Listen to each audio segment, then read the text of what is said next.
Hello everybody, it's me Pluto, back with another hard ROM hack star. It's another IOF star, integration of Fragments. We're here with, apparently I'm a meteorologist. Yeah, we're out here and the weather's looking like fragments of treasure. But seriously speaking, this is Fragments of Treasure. It's a level that was in the first ever demo of this game. I imagine it was the first level that was ever made for this game, and it's just a collection of Dream Edition levels. Its red coin star is kinda hard, so I uploaded it. Well, it is hard. I don't know why I said kinda. But it didn't take very long, despite me choking it a bit. So this first section is obviously cubic phobic. It's pretty recognizable. They're all versions of Dream Edition levels, but with easier jumps. This beginning is nothing too special. The jumps are all pretty self-explanatory here. Doesn't really get interesting until the second half or so. The star is pretty short compared to some of the other red coin stars in this game. It's only 15 minutes as you can see, but it packs a punch in that 15 minutes. Realistically, I'm probably going to upload this a few days after Course 13 Reds because I want that level to really stick. I just wanted to give it some special attention, I guess, is what I'm trying to say. So now this section is Course 9 from Dream Edition here, Subterranean City Flame. And we have this infamous slope section again. This movement's pretty cool. I abuse the fact that these slopes are close together to belly slide into a butt slide on the other slope. Pretty cool little technique you can do there. That snuff it can be kind of dangerous if you're not careful, but yeah. I do the same thing again here, but belly slides, that way I can end up on the other slope. Pretty cool technique. I really like the movement there. There I almost get flipped by the Evo. Alright, so we come up here to this section, which has Course 13 Quicksand for some reason. It's Course 13 Quicksand with Course 9 textures and jumps. Well, not even jumps, none of this is actually Course 9. But yeah. Here, you just need to be on the edge there so you can get through that lava arch. Because the way the section is designed, pretty much everything here you have 2 chances at because you have to do a little mini reclaim. Here I don't open this box to get coins because I'm going to use it later to make this next section a bit easier for me. Get the coin there, and when you're on the ground you can't touch lava walls, they just won't burn you, so you don't have to worry about that one. Ledge grab there, or not even ledge grab, just wall kick up there. I intentionally take damage here and then come up here. This box has 10 coins in it, so you can use that for some HP. And that was generally the most efficient route I could find that would get me through that section with just the least danger and the most consistency. It took me quite a while to get pretty decent at this beginning. I'm not really sure why, because it's not the hardest beginning in the world, but it still took me quite a bit to get used to it. But once I got used to it, it was very consistent. This kind of became second nature. What was more interesting was the second half of the level. There I did make a mistake. I was too low on the lava there, so I had to choose 2 lava bounces. It's really not a huge deal because most things in this level are gonna instant kill you anyway, so having HP doesn't really matter. The only reason why having HP is nice is because it gets rid of the little HUD element on the top, which says HP, which can be pretty annoying and obstruct your vision, so I like to have full HP whenever possible. It's just more comfortable. Yeah, there I actually missed that red earlier, so I had to go back for it. It's pretty easy to get though. Getting it later is actually sometimes better if you are low on HP, but again, it doesn't really matter. This section's pretty awkward. There's a very specific way you need to do it because it's not axis aligned. It's kind of hard to discuss how you do it, but it's simple, but you do need to tinker around with a consistent setup. This jump dive here can be kind of tricky because that little getting around the wall without bonking there. These arches are... The first arch isn't hard, the second one's kind of precise with the heave-ho, but if you are precise enough, you can dive there. Now I just wait for the heave-ho for a bit, just to play it safe. They took 1 jump from Course 13, and it's that one, by the way. Pretty funny. There's not even any invisible sections. So here's a cheese that I don't think anyone knew about. I mean, if someone did, I wouldn't know. But from the clear I saw of Raimu, I don't think he did this. Here I do this because this ledge up here is actually flat enough for me to ledge grab it. I do a kick and then I slide so that way I can kick across this. It's kind of hard to kick across this once you get to the darker side there, so I jump dive so I can slide down and ground pound here. This puts me in this area, but normally I would jump down, but I actually have to get a red coin here if I don't want to reclimb this jump. So it's just a pretty simple setup, pretty easy there to lead grab that. I think I only died to that once in an attempt.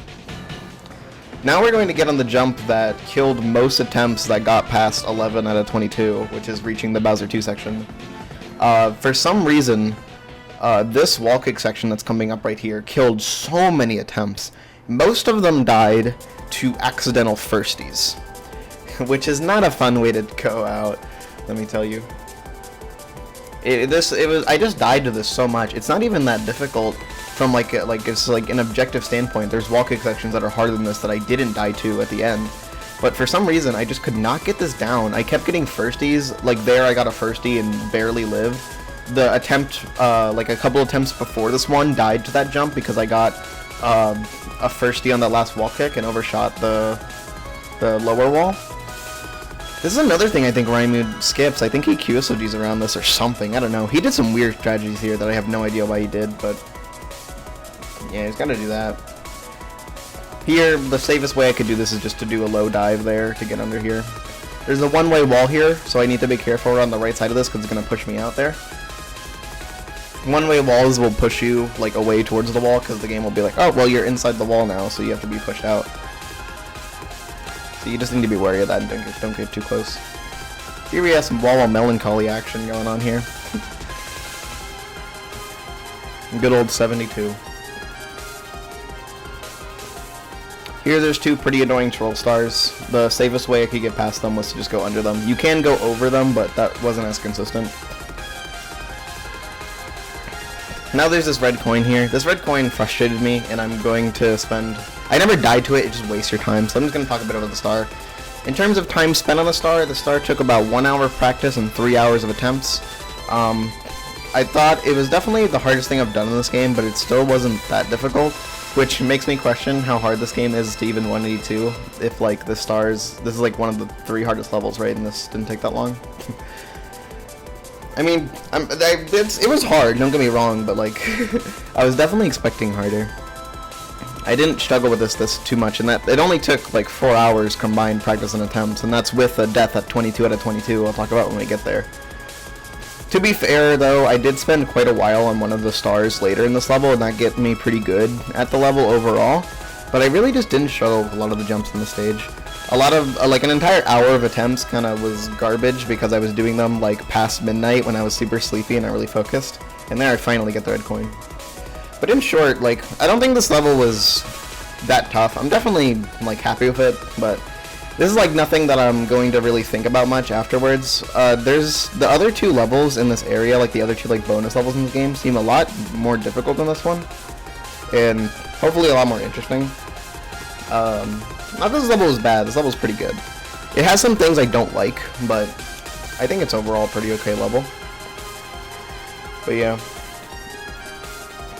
grinding IOF has been pretty fun overall, though. It's nice grinding something other than Dream Edition for a bit. I don't know if there's like any other game I can look into that I'd be interested in to grind outside of IOF and DE. I would love to have one, honestly, but I don't know. Star Road Master Challenge is exciting, at least. I'm excited for that one. But so here I ledge grab here because there's a red coin here. The safest way I could dodge this Kuromame was to go for a firstie here. If you don't get the firstie, it's fine. You just QSOG back. Thankfully, though, I got lucky and got it first try, so. I wait like way too long to grab the red coin there, and then I almost die. Very close to death. That was quite scary. Yeah. Yeah, like I said, you know, grinding this has been pretty enjoyable.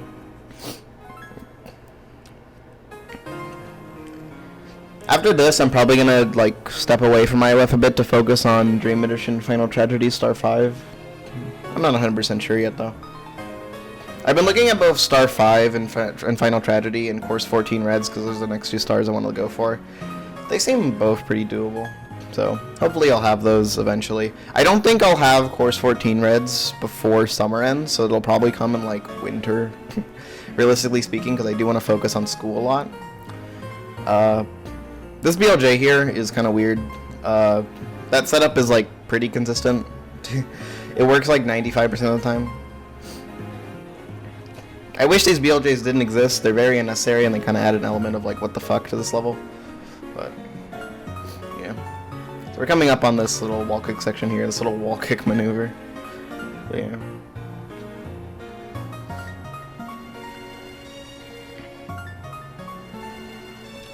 So yeah, while I do the QSOGs, you know, I do want to like spend less time grinding Mario 64 and like more time like focusing on school when school comes, because that's important to me. And with streaming out of the question, I have a lot more time to focus on school.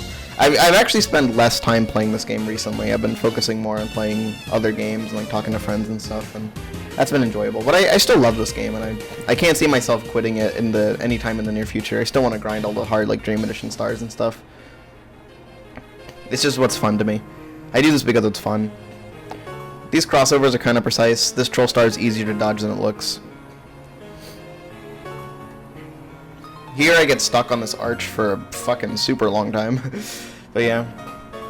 I don't know. I just like this game a lot. It's fun to grind, you know.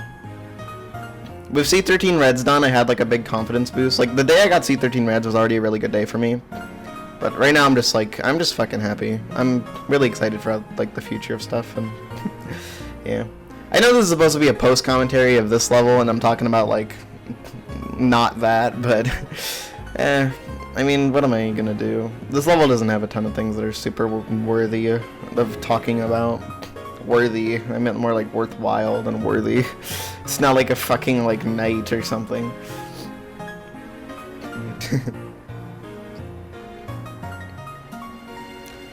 I should mention that I never actually died to this little elaborate wall kick sequence, which was nice. In attempts, that is. I died to it a lot when going for the stars, so shoot at this. Here's this little safe spot from the Kuromame that I can use to start a little QSOG chain to get across here. There's another safe spot here, but yeah, it never actually comes into play because you dodge the fire before it can hit you.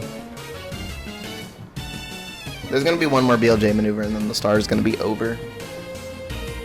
Although there is one more thing to point out that's kind of worthwhile noting. And it's after I get the 20-second red. Yeah, I gotta wait for this very necessary evo that totally adds difficulty and doesn't just waste your time. God, I hate enemy placements in games like this in Dream Edition. I feel like they're so fucking annoying. They just waste your time. That BLJ was a bit sketchy. I had a lot of speed. On the attempt that died at 22, I actually BLJ'd into the Czechia and escaped from it and lived, and then I died later. That's pretty funny. So, one more maneuver to do here, and it's these little box rain things. I'm kind of timid getting up here, because I'm scared of dying. I'm not really scared, more so just like, I don't want to, like, I want it to be done. Which doesn't mean I didn't enjoy this. I did enjoy this star, don't get me wrong, but obviously I want it to be done, because, like, it's a hard thing that, like, I'm attempting to beat. I want to beat it. So, yeah. So now would be a good time to mention the last thing that can, like, the last weird thing in this level.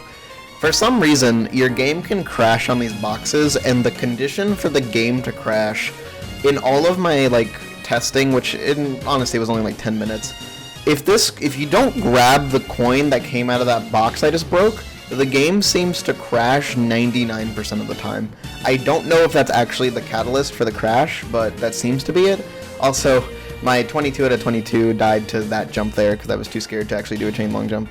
Well, I did the chain long jump, but I didn't get enough speed because I was scared.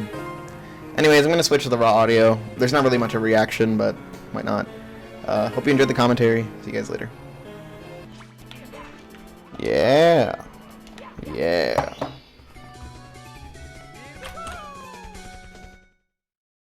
I did it. I did it. 154. 154. Woo.